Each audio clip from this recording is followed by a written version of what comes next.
Pronto, começando mais uma reunião de leitura, a introdução à lógica do César Mortari. E agora a gente vai entrar no ponto 1.4, sentenças, proposições e enunciados. Tá, eu vou começar a ler porque na reunião passada eu não li. Então, vamos a isto.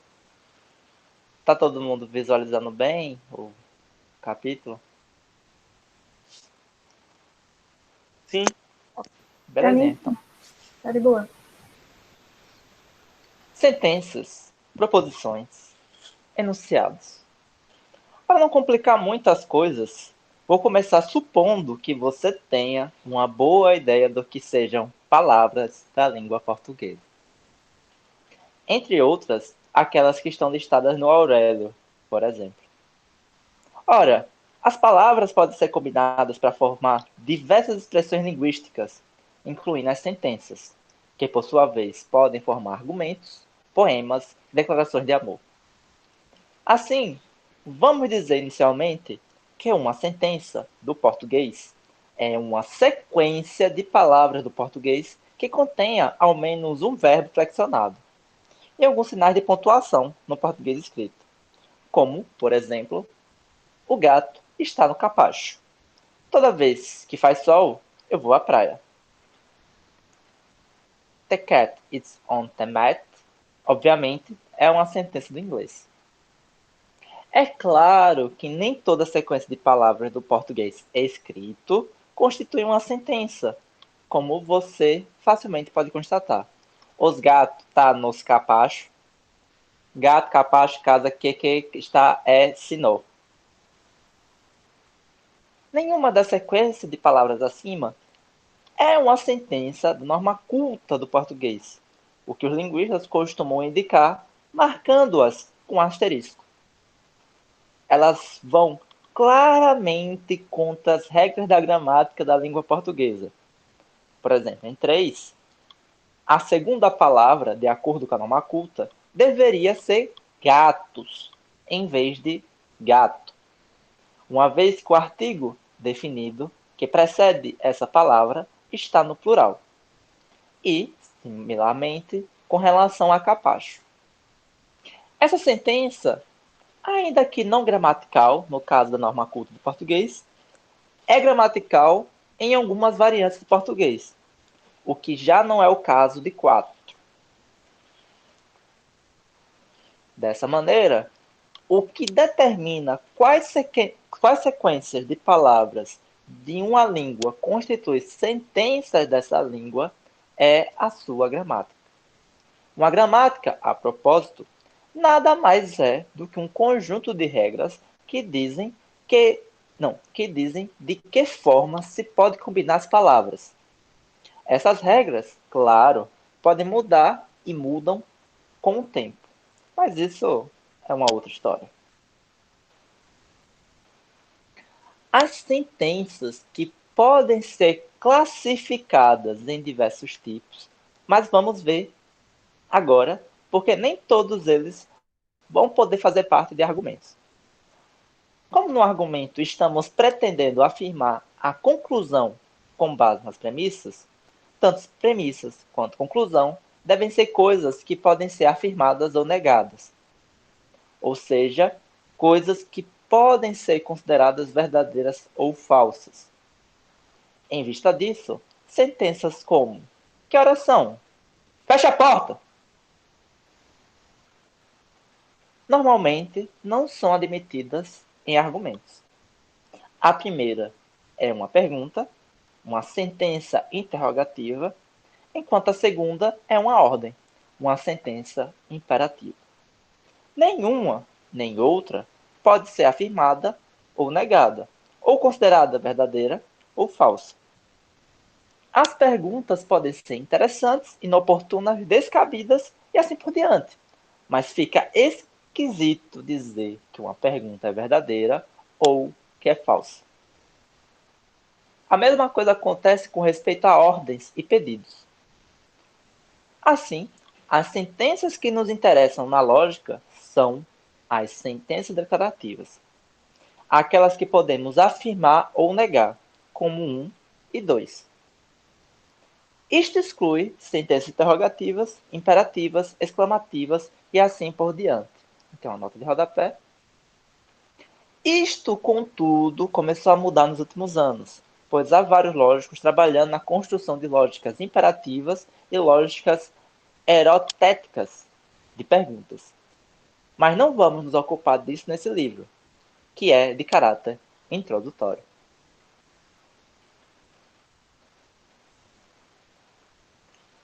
Contudo, será que as sentenças declarativas realmente correspondem ao que desejamos? Isto é, são coisas que podem ser verdadeiras ou falsas? Ainda que muitos autores afirmem que sim, um bom número tem a opinião contrária. Acontece que as sentenças, inclusive as declarativas, podem ser usadas para expressar muitas coisas diferentes. E parece que são estas outras coisas que costumamos achar verdadeiras ou falsas. Vamos ver um exemplo. É impossível dizer se a sentença "está chovendo", tomada fora de contexto, é verdadeira ou falsa. Ela pode estar sendo usada para afirmar que está chovendo no centro de Florianópolis, às 21 horas do dia 8 de julho de 1998, o que é verdade, ou para afirmar que está chovendo no lado escuro da Lua, no mesmo dia e hora, o que não é.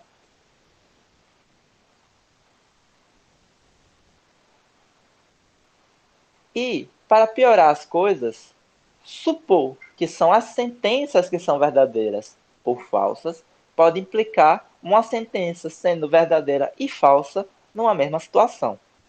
Imagine, por exemplo, que Ole Hard e Stan Laurel, mais conhecido no Brasil como o Gordo e o Magro, estejam juntos numa mesma sala e afirmem, simultaneamente, a sentença: "Eu sou gordo", sentença número 6. Afirmada por Hard, esta sentença é verdadeira e falsa se afirmada por Laurel. Somos então obrigados a concluir que a sentença é verdadeira e falsa ao mesmo tempo? Esse é um resultado que parece não ser muito desejável, mas que pode ser evitado se considerarmos que são outras as coisas que podem ser verdadeiras ou falsas e que compõem argumentos. Candidatos tradicionais são proposições e enunciados.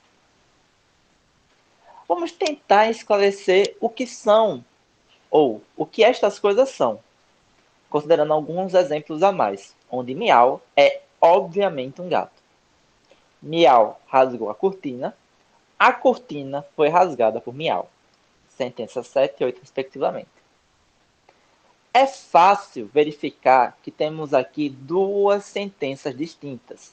7 começa com a palavra miau e 8 com a palavra a.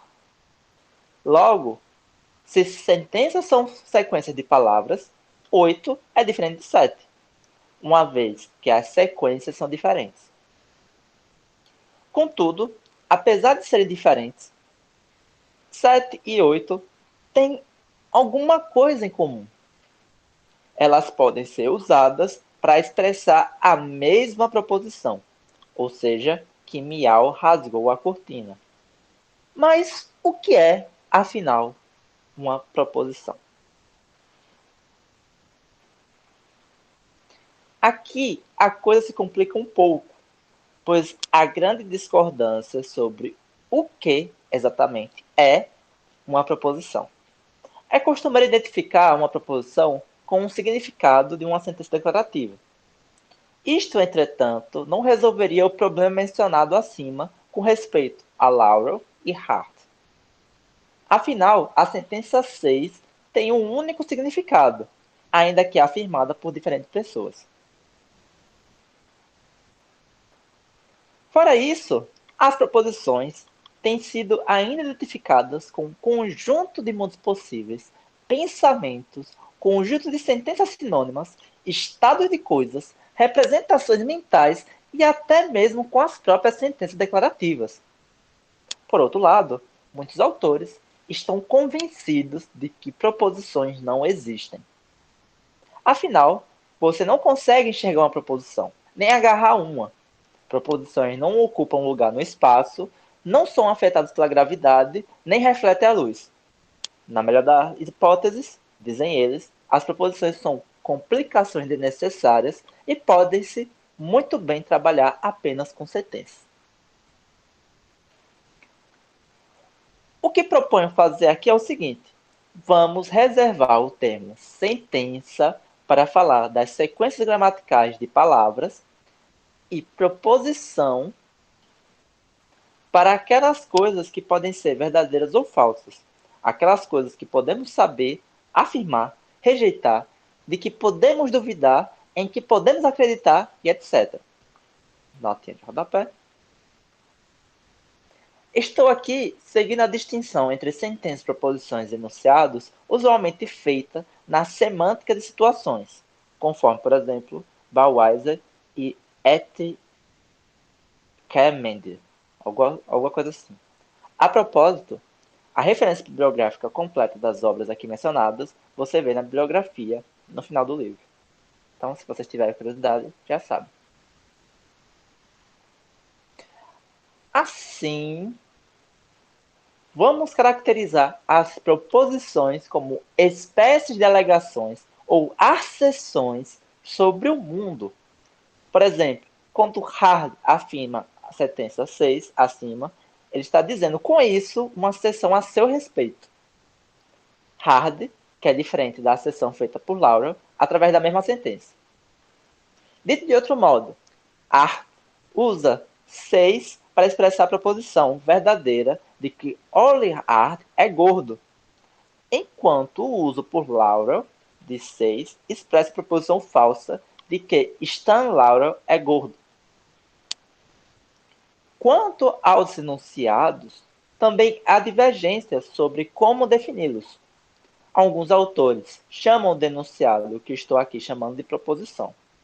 Vamos aqui caracterizar os enunciados como espécie de evento que pode ser datado envolvendo a afirmação por alguém em alguma situação de alguma proposição, o que é feito pelo uso de uma sentença declarativa, conforme Ballwieser e Etcalmende. Para diferenciar enunciados de proposições, observe que, às vezes, os enunciados deixam de expressar uma proposição. Por exemplo, se eu afirmar, apontando para uma mesa vazia, aquela garrafa de cerveja está quebrada, embora eu afirme uma sentença e, portanto, profira um enunciado, eu falho em expressar uma proposição, porque não há nenhuma garrafa de cerveja lá. Antes de continuarmos, porém, volto a lembrar que proposições e enunciados são definidos de diversas outras maneiras por outros autores. Quanto aos argumentos, deveríamos, então, redefini-los como conjunto não vazios e finito de proposições, pois, afinal, são as proposições que podem ser verdadeiras ou falsas. Contudo, a lógica clássica, que é o nosso objeto de estudo nesse livro, tem tradicionalmente trabalhado com sentenças. Isto é algo que pode ser feito se tivermos em mente que, de um modo geral, um argumento é apresentado em um certo contexto mais ou menos bem definido, no qual se pode dizer que uma sentença expressa uma única proposição. Se o contexto está claro, podemos tomar uma sentença tal como está chovendo como abreviatura de está chovendo no centro de Florianópolis às 21 horas do dia 8 de julho de 1998. No exemplo envolvendo Laurel e Hard, podemos trocar a sentença eu sou gordo por Ollie Hard é gordo ou por Stan Laurel é gordo, dependendo do caso. Em vista disso, e considerando ainda que este é um livro introdutório, vamos fazer a seguinte simplificação. Consideraremos que o contexto estará, de um modo geral, claro, e que uma sentença estará também, de um modo geral, expressando apenas uma proposição. E aí, então, a nota de rodapé. Além dos problemas acima mencionados, é bom lembrar também que há sentenças que são semanticamente ambíguas. Por exemplo, todo homem ama uma mulher. Podemos estar falando de uma mulher só, amada por todos, Cláudia Schiffer,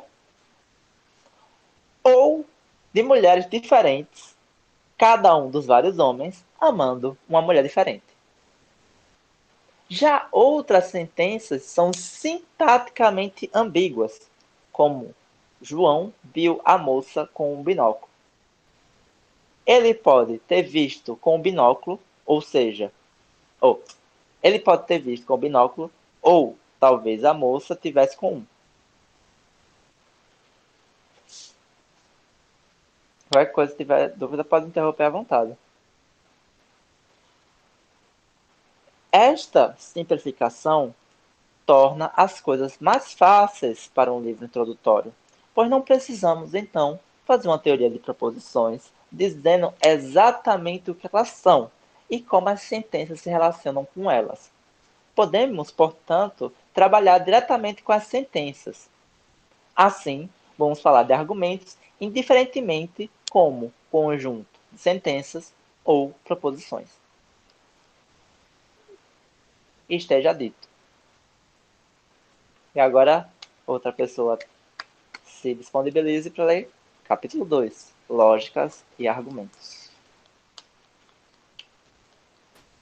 Eu posso ler. Belezinha.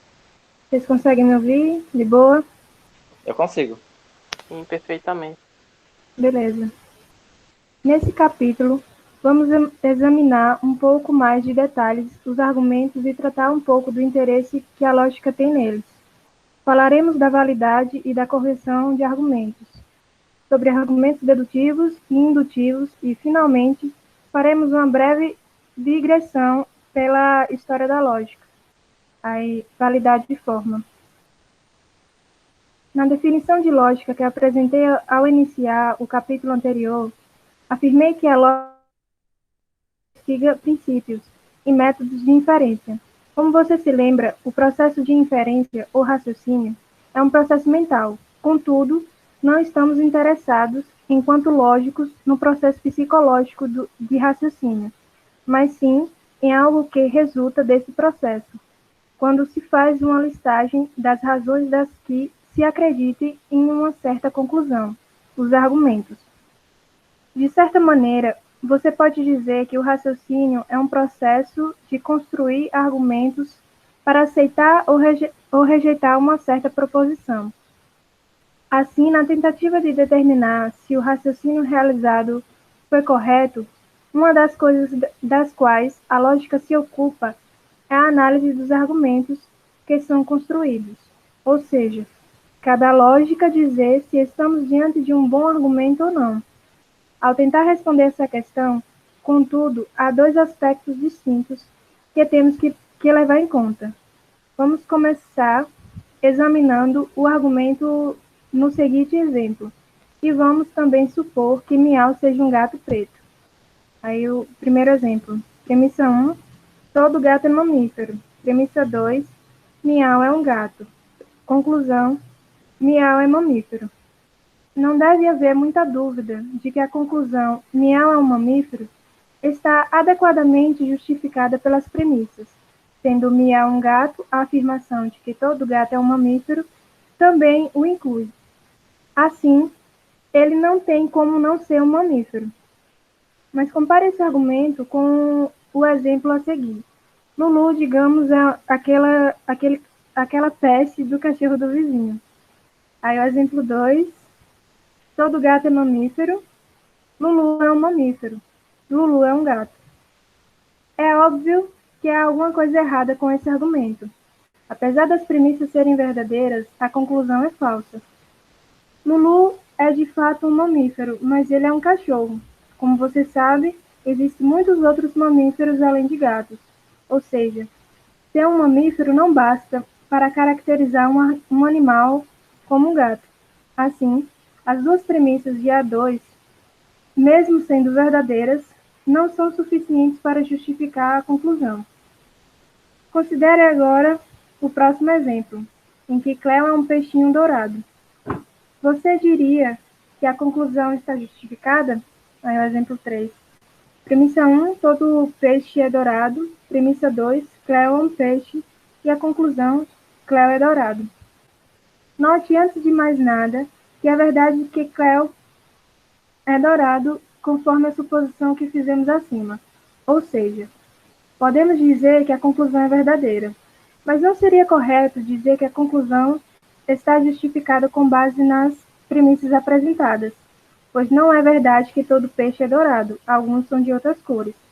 Para colocar isso em outros termos, uma proposição falsa não é uma boa justificativa para outra proposição. Contudo, e este é agora um detalhe importante, se fosse verdade que todo peixe é dourado, então Cleo teria forçosamente de ser dourado. Se as premissas fossem verdadeiras, isso já seria uma boa justificativa para a conclusão. Note a diferença com relação ao argumento a respeito de Lulu, em que, mesmo sendo as premissas verdadeiras, a conclusão é falsa.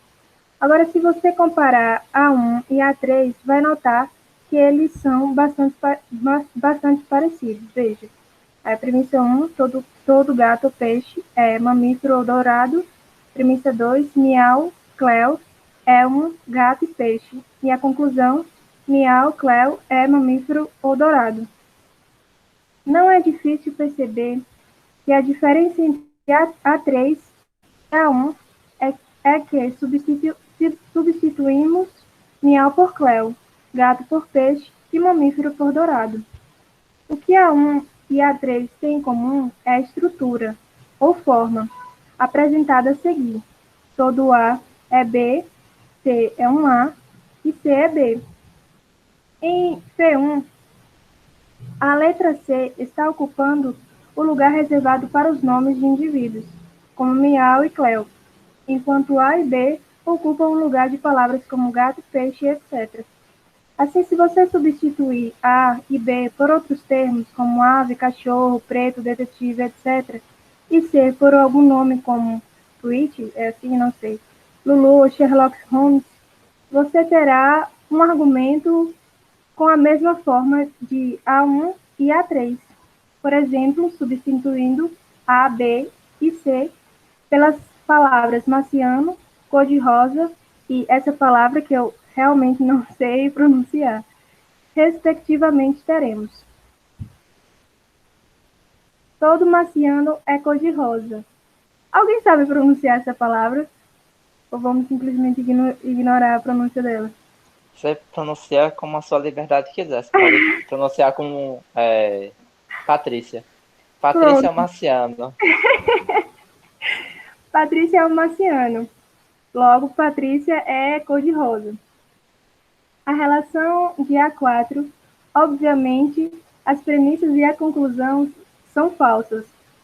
Não existe marcianos, tanto quanto se saiba, e logo não existe marcianos cor-de-rosa. Contudo, da mesma maneira que A3, se as premissas forem verdadeiras, a conclusão também o seria. Podemos então dizer, a respeito dos exemplos A1, A3 e A4, que sua conclusão é consequência lógica de suas premissas, ou seja, que tais exemplos são argumentos válidos. Um argumento válido pode ser informalmente definido como aquele cuja conclusão é consequência lógica de suas premissas, ou seja, de todas as circunstâncias que tornam as premissas verdadeiras tornam igualmente a conclusão verdadeira. Dito de outra maneira, se as premissas forem verdadeiras, não é possível que a conclusão seja falsa. Vamos juntar isso tudo e oficializar as coisas na definição seguinte. Definição 2.1. Um argumento é válido se qualquer circunstância que torna suas premissas verdadeiras faz com que sua conclusão seja automaticamente verdadeira. Se um argumento é válido, dizemos que sua conclusão é consequência lógica de suas premissas. Essa é uma noção informal que temos de validade e consequência lógica, e é o ponto de partida para tudo o que vem depois.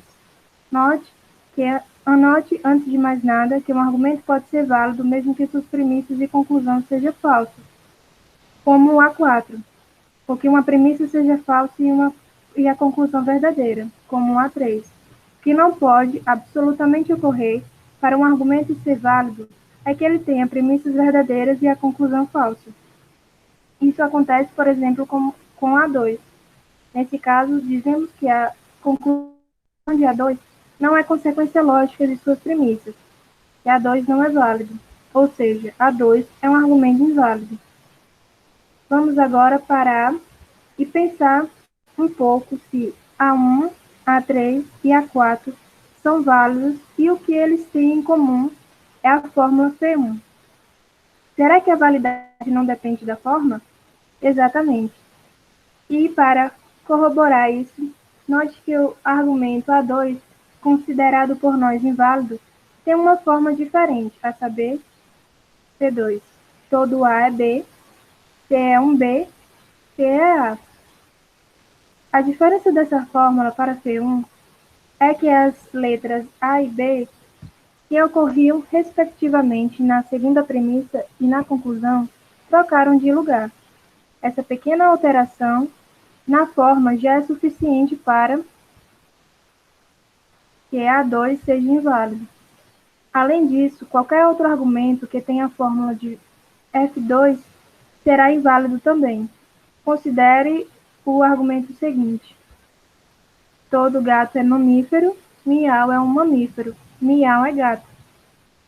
Ainda que tanto as premissas quanto a conclusão de A5 sejam verdadeiras, o fato é que é possível que as premissas sejam verdadeiras e a conclusão falsa. Basta imaginar, digamos, que miau não seja um gato, mas um elefante. Continuaria sendo verdade que os gatos são mamíferos e que miau é um mamífero. Porém, seria falso que miau é um gato. Talvez uma outra maneira de colocar as coisas ajude você a entender essa ideia de forma. Vamos representar a primeira premissa de A1, que diz que todo gato é mamífero da seguinte forma: gato, mamífero, e a segunda premissa que diz que miau é um gato, assim, miau. Então, aqui é o sinal da implicação? Ou é só uma setinha? Não, é só uma setinha para indicar uma relação. Gato mamífero, miau gato. Logo, miau gato mamífero. Pronto. Juntando isso, ficamos com miau, gato, mamífero. Como você vê, o esquema acima representa as duas premissas de A1. É fácil ver agora que a conclusão que diz que miau é mamífero é uma consequência lógica dessas premissas. Basta iniciar com miau e ir seguindo as setas para ver que chegamos até mamíferos. Por outro lado, se representarmos A2 de modo análogo, teríamos Lulu, mamífero, gato. Note agora que não conseguimos atingir a conclusão de que Lulu é um gato, como fizemos anteriormente. Se começarmos como Lulu e formos seguindo a seta, não chegaríamos até gato. Não conseguimos ir além de mamífero. Ou seja, não podemos concluir que Lulu é um gato a partir das premissas de A2. Portanto, A2 é válido. Se você agora comparar 1 e 2, vai ver que as estruturas diferentes, formas diferentes. Assim, a validade de um argumento está ligada à forma que ele tem. Entretanto, a questão de como caracterizar a forma de um argumento não é muito fácil de responder, e não vamos tratar disso agora, mas voltaremos a falar dela em capítulos posteriores. Aí alguém dá continuidade. Alan, só para tentar complementar, aquela expressão de cima, Lulu, mamífero, gato, mamífero, eu acho que não é uma função não é isso? É por isso que não... Depende, o que você entende por função? Em termos de relação, eu tenho dois objetos diferentes ligados a o mesmo contradomínio, né? Tá, você O está entendendo miau, função. Você tá miau tá entendendo ligado a função. gato, mamífero também tá ligado a gato. Não, é só Termo, para eu essa entender. segunda de baixo. Você tá entendendo função como matemática, né? Matematicamente, Isso. né? Em termos de relação. Assim, a seta não indicaria a função, mas tem como você interpretar esse termo de função. Percebe o que eu quero dizer? Sim. Era só isso mesmo. Eu tava em dúvida se isso era ou não era uma função. Porque se não fosse uma função, eu não poderia fazer a relação de fato, como ele diz aí. Eu Por que acho que você a não seta é só poderia? para indicar mesmo. Não sei. Eu também acho, Paloma, que a seta só é para indicar mesmo. Mas eu fiquei com curiosidade de saber por que não poderia fazer caso interpretasse essa seta como uma função. Enfim, eu só queria. É porque eu fiquei entendendo que isso não era uma função, porque, tipo, para não poder chegar na conclusão, entendeu? Uhum. Porque ele disse que não pode chegar na conclusão de que Lulu é um gato. Aí eu fiquei pensando, será que é por conta disso não ser uma função? Sim. O raciocínio que eu acho que está fazendo aqui é o seguinte: miau é gato. Então, existe uma determinada relação que vai de miau para gato, que é miau é gato. Gato é mamífero, então existe uma certa relação que vai de gato a mamífero. E aí, quando você junta tudo, aí você tem essa relação, que miau é gato e gato é mamífero. Aí você pode ligar agora, dizendo que miau é mamífero, a partir dessa mesma Uhum. série. Sim, perfeito. Aqui embaixo, o que vai acontecer é Lulu é mamífero e gato é mamífero. Só que como a seta está indicado a posições opostas, você não pode concluir que Lulu é gato. Ou também, inversamente, que gato é Lulu. Sim, Acho que é isso. Talvez você aplique a relação de pertença da matemática de teoria dos conjuntos. entendo, entendo. Por exemplo, aqui, ó, miau pertence a gato e gato pertence a mamífero. Ou seja, miau é um elemento do conjunto de gatos e o gato é um elemento do conjunto de mamíferos. Acho que a interpretação também vale. E aí você pode perguntar se, dado esses pertencimentos, se miau pertenceria ao conjunto de mamífero. Sim, sim. Entendo, entendo. E aqui acontece na mesma interpretação seria Lulu pertence aos mamíferos e gato pertence aos mamíferos. Mas Lulu pertence ao conjunto dos gatos? Ou os gatos pertencem ao conjunto de Lulu? Talvez acho que pode se interpretar assim também. Mas eu acho que é na Entendo. maneira fraca que ele fez.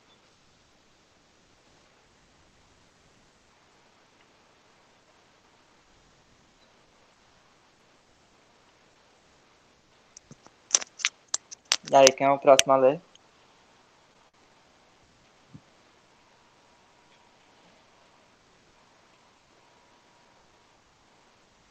Eu posso ler. Isso aí, Diego. Gosto assim, quando é voluntário. 2.2 Validade e correção. Na sessão anterior, vimos que os argumentos da forma F1, no caso A1, A3 e A4, são todos válidos. No entanto, embora todos eles sejam argumentos válidos, apenas A1 realmente justifica sua conclusão, pela razão adicional de ter premissas verdadeiras. Há um argumento válido que, adicionalmente, tem premissas e, consequentemente, a conclusão, verdadeiras. Chamamos de correto, ou seja, definição 2.2. Um argumento é correto se for válido e, além disso, tiver premissas verdadeiras. Isso nos leva aos dois aspectos a distinguir na análise de um argumento. Na verdade, duas questões que devem ser respondidas quando se faz tal análise. A primeira delas é: primeiro, todas as premissas do argumento são verdadeiras? No caso de A3, isso não acontece. Logo, esse argumento não justifica sua conclusão, embora, do ponto de vista lógico, ele seja válido. Ele não é correto. Contudo, simplesmente o fato de ter as premissas verdadeiras não é suficiente para que um argumento justifique sua conclusão, como vimos no exemplo A2. A conclusão de que Lulu é um gato é falsa, pois ele é um cachorro. Ou seja, em A2, há alguma coisa faltando, e isso tem a ver com a segunda pergunta, que podemos formular da seguinte maneira: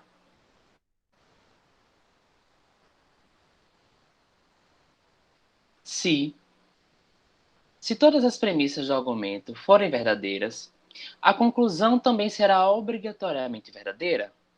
Isto é, o argumento é válido? Essa pergunta pode ser respondida de modo afirmativo para os argumentos A1, A3 e A4. Em A3, por exemplo, uma das premissas é de fato falsa, mas, como eu já disse, se todas elas fossem verdadeiras, então a conclusão estaria justificada. Com relação a A4, como vimos, todas as proposições provavelmente são falsas. Ao que tudo indica, não existe marciano e mesmo que existam, provavelmente nenhum deles se chama Riglatar, nem é de cor rosa. Uma terceira pergunta que decorre das duas anteriores é se o argumento é verdadeiro ou não. Ele só será correto, claro, se as duas primeiras perguntas forem respondidas afirmativamente. Para que você melhor possa comparar os argumentos que vimos acima, o quadro a seguir apresenta as três perguntas e de que forma elas são respondidas para cada um deles. Primeiro, todas as premissas do argumento são verdadeiras? A1 sim, A2 sim, A3, A4 não e A5 sim. O argumento é válido? A1 sim, A2 não, A3 sim, A4 sim e A5 não. O argumento é correto? Sim, não, não, não.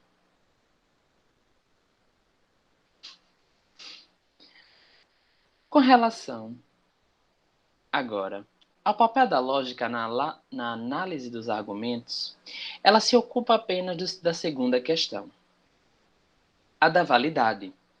É óbvio que, no dia a dia, se quisermos empregar argumentos que realmente justifiquem sua conclusão, argumentos corretos, a questão da verdade das premissas também é da maior importância. Mas determinar para cada argumento se suas premissas são verdadeiras ou não é uma questão de lógica. Caso contrário, a lógica teria de ser a totalidade do conhecimento humano, pois as premissas de nossos argumentos podem envolver os mais variados assuntos. Zoologia, matemática, química, química industrial, a psicologia feminina, o que cozinha para o almoço e assim por diante. Mas a lógica não pretende ser a ciência de tudo. Além do mais, muitas vezes fazemos inferências. E procuramos obter conclusões a partir de premissas que sabemos serem falsas. Como mencionei algumas páginas atrás, frequentemente raciocinamos a partir de hipóteses. O que aconteceria se eu fizesse isso ou aquilo? Mesmo sabendo que o ponto de partida é falso, podemos tirar conclusões sobre o que poderia acontecer e basear nossas ações nisso. Para colocar isso de outro modo, a lógica não se interessa por argumentos específicos, como A1 ou A3. O que se preocupa em estudar são as formas de argumento, como F1 e F2. São essas formas que serão válidas ou não. Costuma-se dizer, a propósito, que a lógica não se ocupa de conteúdos, mas apenas da forma. E eis a razão pela qual ela é chamada de lógica formal. Assim, não deve ser motivo de surpresa que a lógica deixe de lado a primeira das questões. ou seja, a de se premissas de um argumento são de fato verdadeiras ou falsas. O que interessa é, supondo que elas fossem verdadeiras, a conclusão teria obrigatoriamente de sê-lo? E essa relação de dependência entre premissas e conclusão que a lógica procura caracterizar. Recorde, porém, que a caracterização de validade apresentada anteriormente é informal. Como veremos mais tarde, a lógica procura tornar isso mais preciso.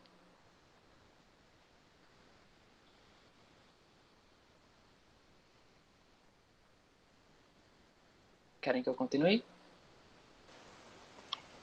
Seria bom outra pessoa, não? Tudo bem. Que ninguém falou nada. Não? É, item 2.3. Dedução e indução. Além de considerar que argumentos são válidos ou inválidos, tradicionalmente tem sido também feita uma distinção entre argumentos dedutivos e indutivos. É costume diferenciá-los, dizendo-se que os argumentos dedutivos são não ampliativos, isto é, no argumento dedutivo, tudo o que está dito na conclusão já foi dito, ainda que implicitamente nas premissas. Argumentos indutivos, por outro lado, seriam ampliativos, ou seja, a conclusão diz mais, vai além do que o afirmado nas premissas. Esta maneira de colocar as coisas, porém, é um tanto insatisfatória, pois não fica claro é que a conclusão diz só o afirmado nas premissas, e quando diz mais do que isso. Uma saída seria dizer que a conclusão diz tudo o que está dito nas premissas, se ela for consequência lógica das premissas. E então estaríamos identificando o argumento dedutivo e argumento válido. O que fazem muitos autores, no sentido estrito, portanto, podemos começar dizendo que um argumento é dedutivo se e somente se ele for válido. Contudo, há um sentido mais amplo em que um argumento, ainda que inválido, pode ser chamado de dedutivo, quando há a intenção, por parte de quem constrói ou apresenta o argumento, de que sua conclusão seja consequência lógica das premissas, ou seja, a pretensão de que a verdade de suas premissas garanta a verdade da conclusão. Os argumentos A1 e A5 apresentados acima podem ser todos chamados de dedutivos, no sentido mais amplo do termo. No sentido estrito. Expeditor, você está em algum lugar que está ventando muito? O ventilador, eu posso mudar de lugar. Melhorou Certo. agora? Melhorou. É porque eu não estava conseguindo te ouvir. Foi mal, viu? Certo. Os argumentos A1 e A5 apresentados acima podem ser todos chamados de dedutivo, no sentido mais amplo do termo. No sentido estrito, isto é, argumento dedutivo e válido são a mesma coisa. Apenas A1, A3 e A4 poderiam ser ditos dedutivos, uma vez que são válidos, enquanto A2 e A5, sendo inválidos, não poderiam ser considerados dedutivos. Porém, independentemente de usarmos o termo dedutivo num sentido estrito ou amplo, nem todos os argumentos que usamos são dedutivos. Ou seja, nem sempre pretendemos que a conclusão do argumento seja uma consequência lógica das premissas. Mas, muitas vezes, raciocinamos por analogia ou usando probabilidades. Conforme os exemplos abaixo, onde se pretende apenas que a conclusão seja altamente provável, dado que as premissas são verdadeiras.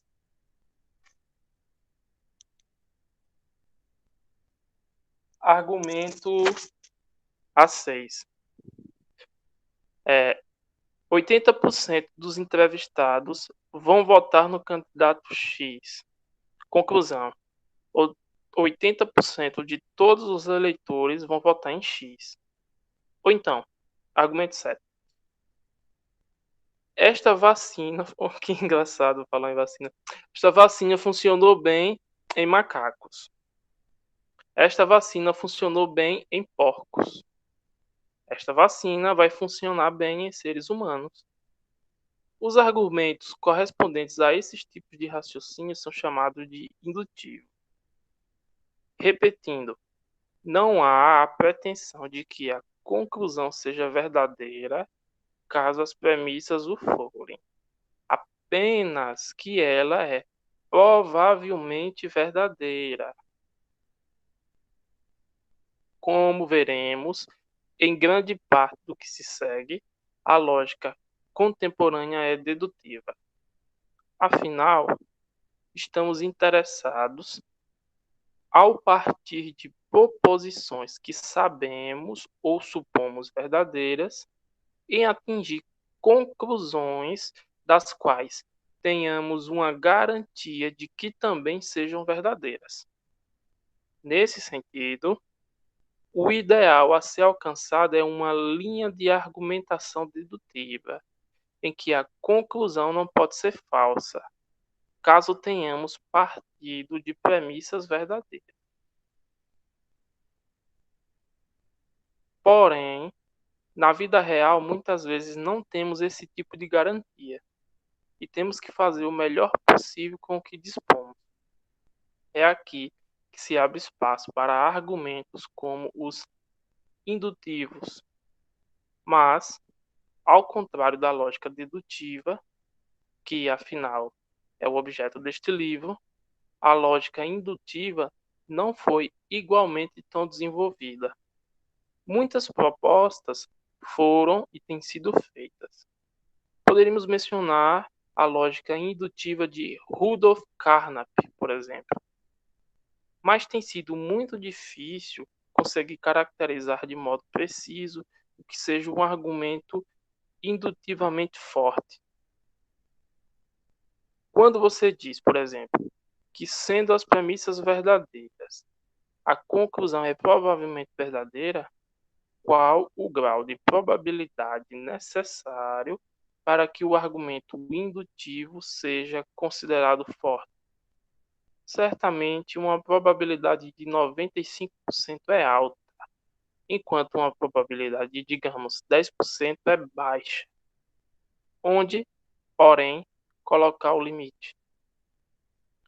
Questões como essa sempre dificultaram o desenvolvimento de uma lógica indutiva num grau de sofisticação semelhante ao da lógica dedutiva.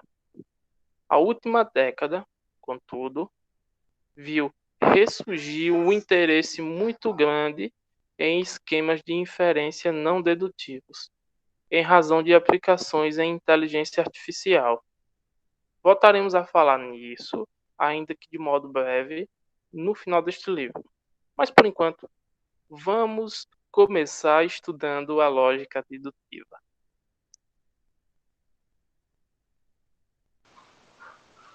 Obrigado, Expedito. Obrigado a todos que leram até o Eu que momento. agradeço. Posso continuar a leitura? Ah, que maravilha, Mariana. A lógica e o processo de inferência. Visto que falamos bastante até agora da análise de argumentos, e que eu disse que a lógica não quer saber exatamente como as pessoas raciocinam, você pode estar com a impressão de que a análise de argumentos é a única coisa pela qual os lógicos se interessam. Ou seja, de que a lógica não é de auxílio algum quando se raciocina. Mas só entra em campo mais tarde para examinar um argumento e dizer se ele é válido ou não.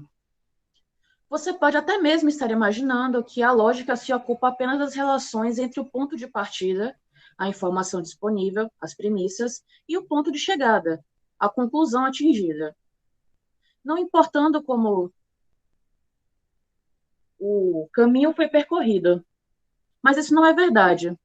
Lembre que procuramos caracterizar a lógica como o estudo de princípios e métodos de inferência, e isso é mais do que simples análise de argumentos.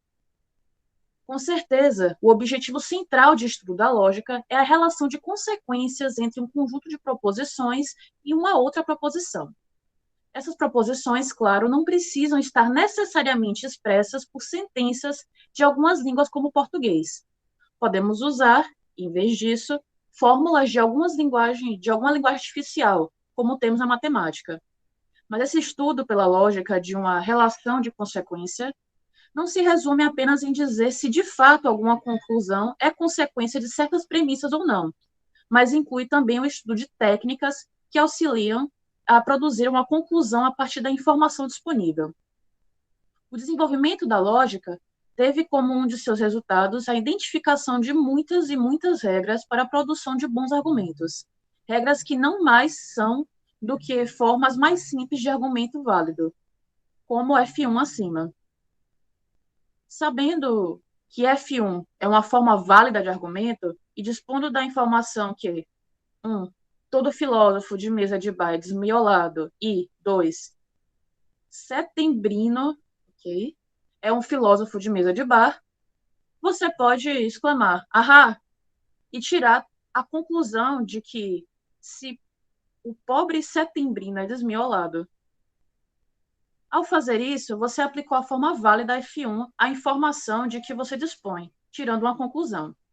Em geral, temos à disposição um conjunto de formas válidas simples, ou, para usar a nomenclatura correta, regras de inferência, por meio das quais podemos ir manipulando os dados disponíveis e derivando as conclusões. Um outro objetivo da lógica, então, seria o de estudar regras de inferência e seu emprego. Hoje em dia, dada a disponibilidade de computadores, há inclusive diversas tentativas bem-sucedidas de automatizar o processo de inferência. Isso significa, por exemplo, que você pode ter armazenadas em algum banco de dados as informações sobre os brincos das princesas, digitar a pergunta e obter automaticamente a resposta de que os brincos de Griselda são de Esmeralda. Um programa de computador se encarrega de raciocinar em seu lugar. Não vou entrar em mais detalhes neste momento a respeito disso, pois precisamos ver com muita coisa primeiro, mas voltaremos a falar no assunto. Enquanto isso, você já deve ter tido, espero, uma primeira ideia do que seja a lógica e de que ela se ocupa, uma ideia que você pode ir aperfeiçoando com o tempo. Quer que eu continue? Você que sabe, você acha que leu pouco? Acho. Então pode continuar, fica à vontade. Um pouco de história. Para encerrar este capítulo, vamos dar uma olhada muito rápida na história da lógica e ver um pouco do que andou acontecendo desde o início.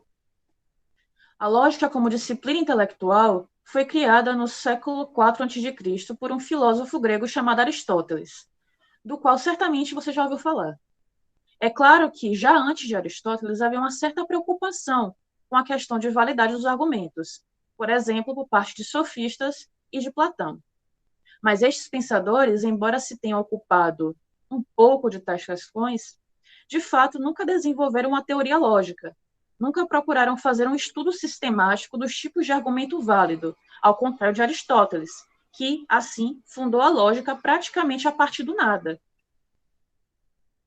As contribuições que Aristóteles deu para a lógica foram muitas, e teremos ocasião de falar de algumas delas mais tarde.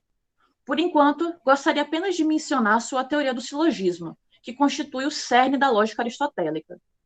O silogismo é um tipo muito particular de argumento, tendo sempre duas premissas e, claro, uma conclusão. Além disso, apenas um tipo especial de proposição, as proposições categóricas, pode fazer parte de um silogismo. Essas proposições, como todo gato é preto, ou algum unicórnio não é cor-de-rosa, temos primeiro um quantificador, como todo, nenhum, algum, seguido de um termo, gato, unicórnio, uma cópula, não é, e outro termo. Os argumentos A1 a 5 apresentados anteriormente, por exemplo, são todos silogismos.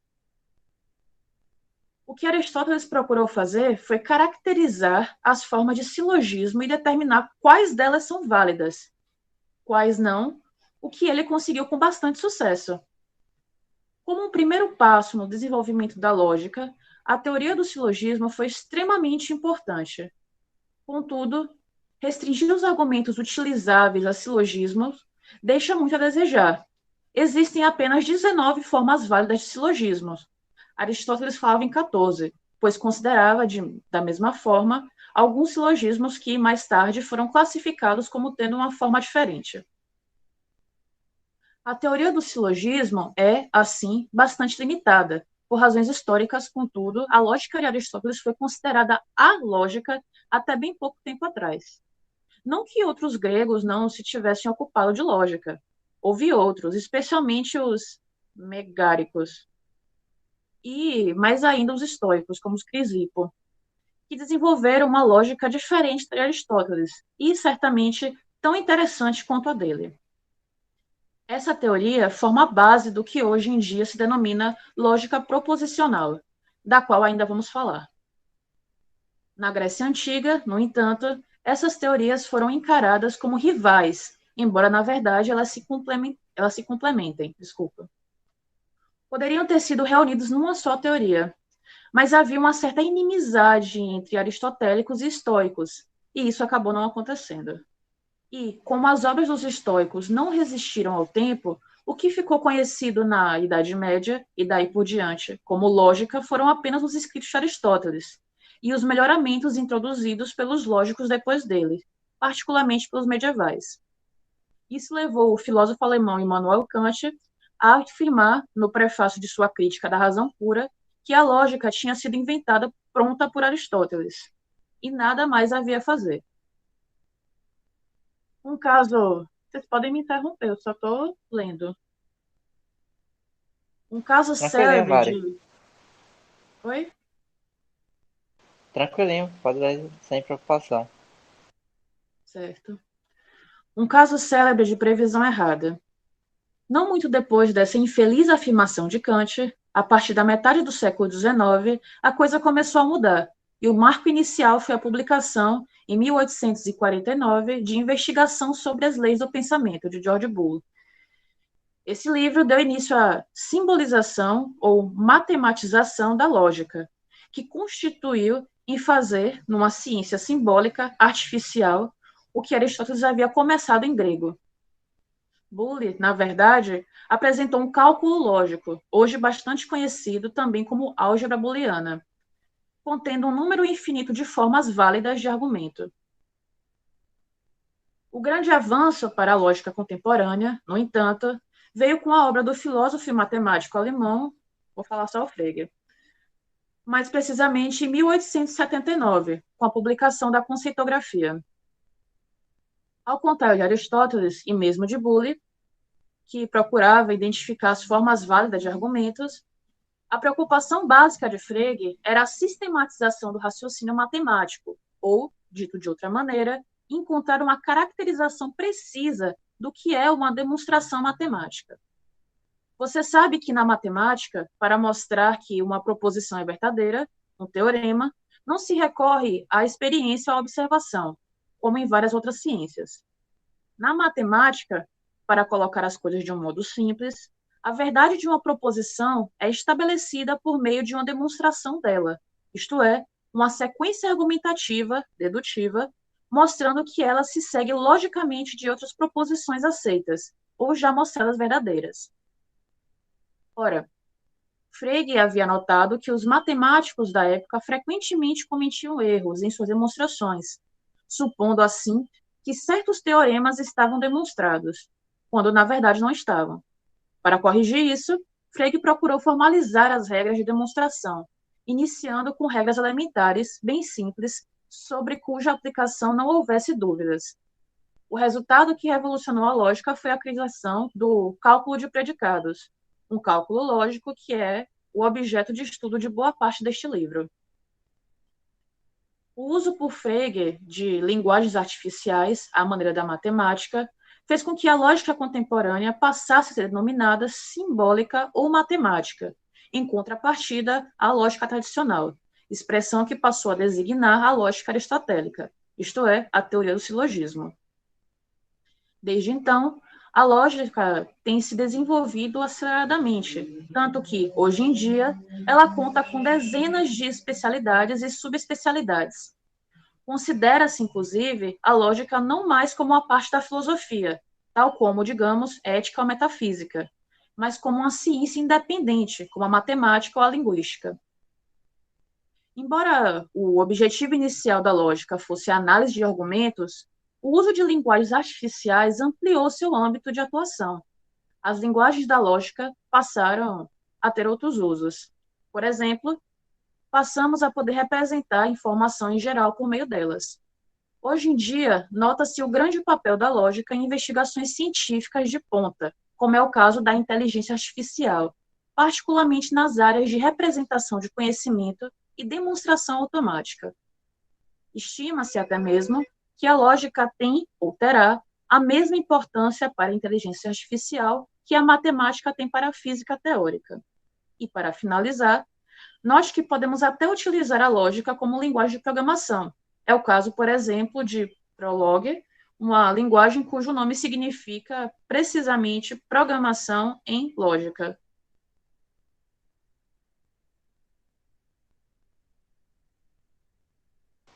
Engraçado, não tem questões desse capítulo. Uhum. Certo. Então vou ler o capítulo 3, beleza? Certo. Capítulo 3. Preliminares. Antes de começarmos a nos ocupar propriamente da lógica, precisamos passar por algumas preliminares que serão necessárias para o nosso estudo. E é o que vai acontecer nesse capítulo. Vamos falar um pouco mais sobre linguagens e expressões linguísticas, sobre linguagens artificiais e sobre o uso de variáveis. Antes da gente começar, vocês têm alguma dúvida a respeito do que se passou? Para mim tá tranquilo. Para mim também. Belezinha. Tudo bem. Para mim,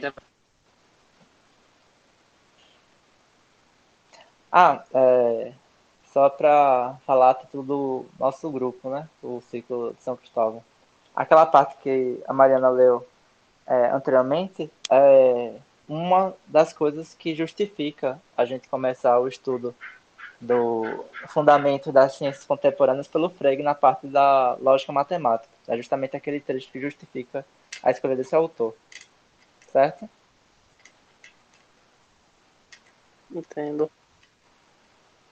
Belezinha. Então, vamos começar. Linguagens. Se você olhar em um dicionário ou gramática, descobrirá que uma linguagem é definida como um sistema de símbolos que serve como meio de comunicação. Note que isso não se restringe à comunicação entre humanos. Hoje em dia, existem dezenas de linguagens de programação que poderíamos dizer servem também para comunicar instruções de um humano a uma máquina. Estas seriam exemplos de linguagens artificiais, ao contrário do português, inglês e assim por diante, que são chamadas linguagens naturais ou línguas. Uma linguagem também pode ser definida como um conjunto finito ou infinito de sentenças, cada uma de comprimento finito e formada a partir de um conjunto finito de símbolos. Quem deu essa definição? Chomsky. Isso significa que, numa linguagem, temos um conjunto finito de elementos básicos com os quais formamos diferentes tipos de expressões linguísticas, como palavras e sentenças. No caso de uma língua, como o português, os elementos básicos correspondem aos morfemas. Estas são as menores unidades dotadas de significado. Combinações de morfemas, de acordo com certas regras, a morfologia, nos permitem formar palavras. E combinações de palavras, de acordo com certas regras, a gramática, nos permitem formar frases e sentenças. Com as sentenças, claro, você pode construir estruturas complexas, como argumentos, discursos, diálogos, artigos de jornal e etc., sem esquecer as declarações de amor.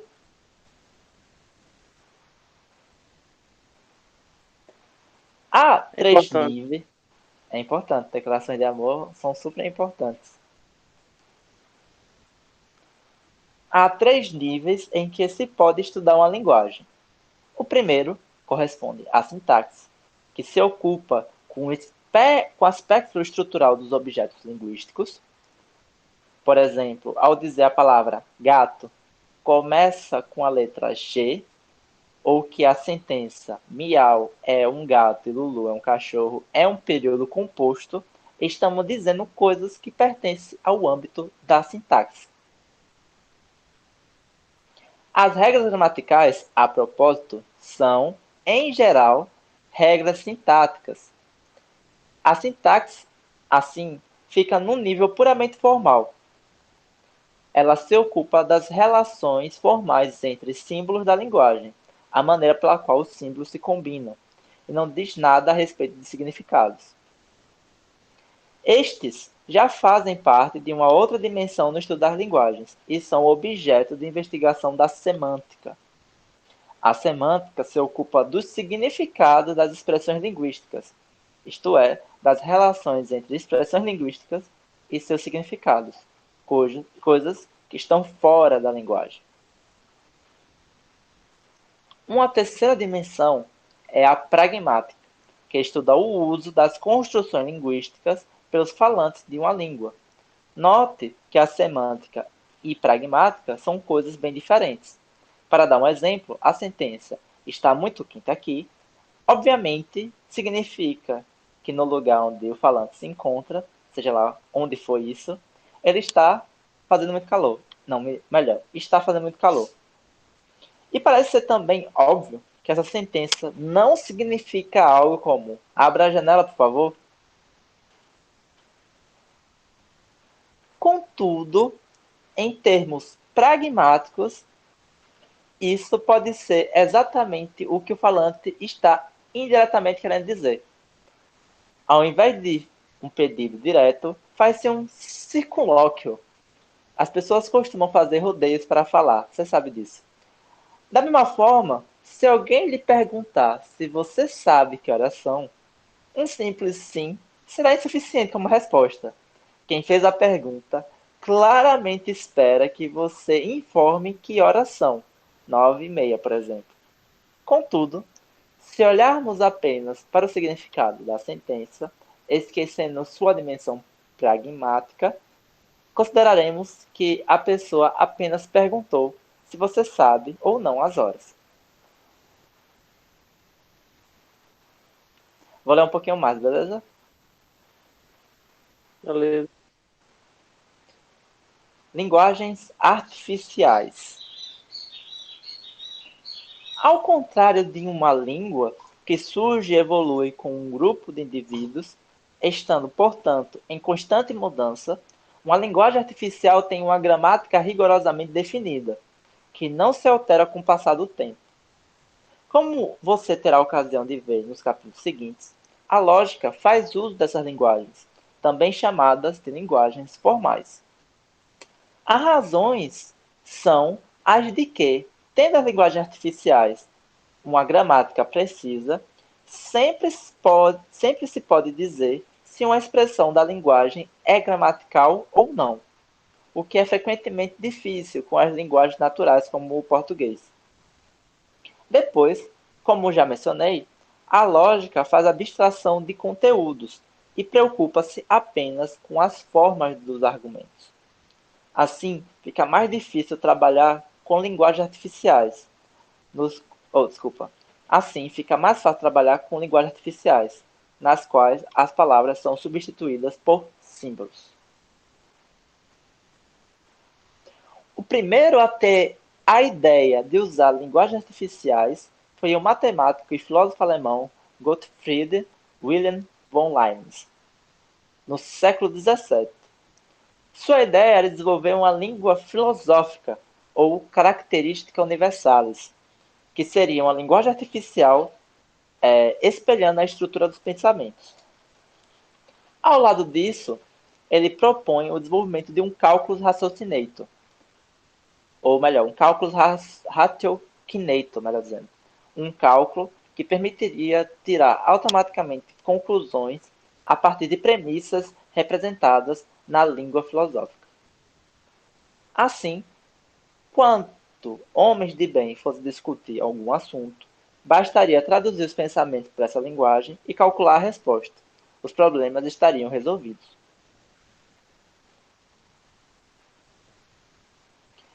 Embora Leibniz tenha feito essa proposta, ele não chegou a desenvolvê-la. A lógica, na verdade, só começou a fazer uso de linguagens artificiais no século XIX. Primeiro, modestamente, com os trabalhos de George Boole, e finalmente, em sua plena forma, em 1879, com a publicação da conceitografia de Gottlob Frege, de quem já falamos no capítulo anterior. Hoje em dia, é impossível pensar a lógica sem linguagens artificiais.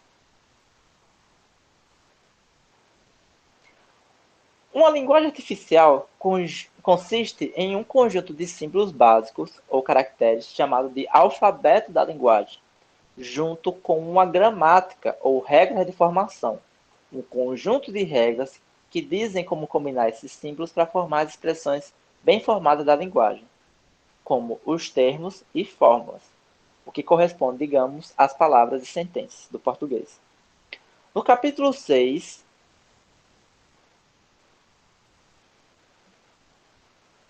peraí, rapidão, deixa eu ver um comentário que eu vi aqui.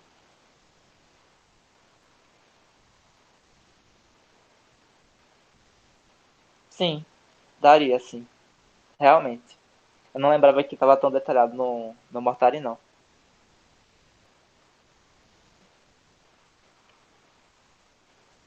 Deixa eu só voltar aqui. No capítulo 6, vamos começar a investigar uma dessas linguagens. Mas, para dar desde já um exemplo de linguagem artificial, citemos a linguagem aritmética. O alfabeto compreende os símbolos como igual, mais, zero, e etc.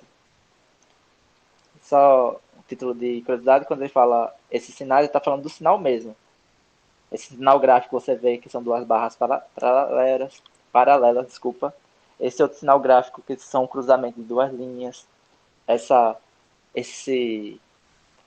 figura oval. Esse traço aqui estilizado.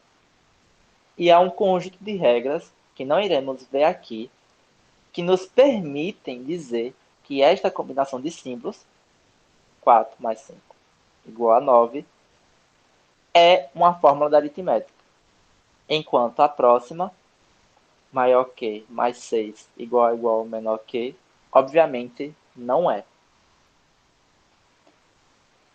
Belezinha. Alguém... Quem estava lendo depois de mim era a Paloma, né? Sim, acredito que foi eu mesmo. Você quer que eu continue? Se você quiser, sim. Pronto. 3.3. Uso e menção. Talvez você tenha notado que na sessão anterior e também nos primeiros capítulos, em fazer uso e em várias ocasiões de aspas simples ao redor de certas expressões e símbolos. Por exemplo, eu diria coisas como a palavra gato, entre aspas, começa com G. O alfabeto compreende símbolos como igual, mais, zero e etc. Vamos ver agora a razão desse procedimento. Você sabe que usamos expressões linguísticas. Eu acho que o Diego tem que ir. Valeu, Diego. Tchauzinho. Abraço. Belezinha. Deixa eu só perguntar uma coisa. É porque eu perdi a noção do tempo. São 5h30. Vocês querem parar por aqui? A gente volta na próxima reunião ou a gente continua lendo? Eu não sei, vocês que sabem. Qualquer coisa a gente continua no Na próxima reunião, não sei. E aí, Espírito? O que você acha?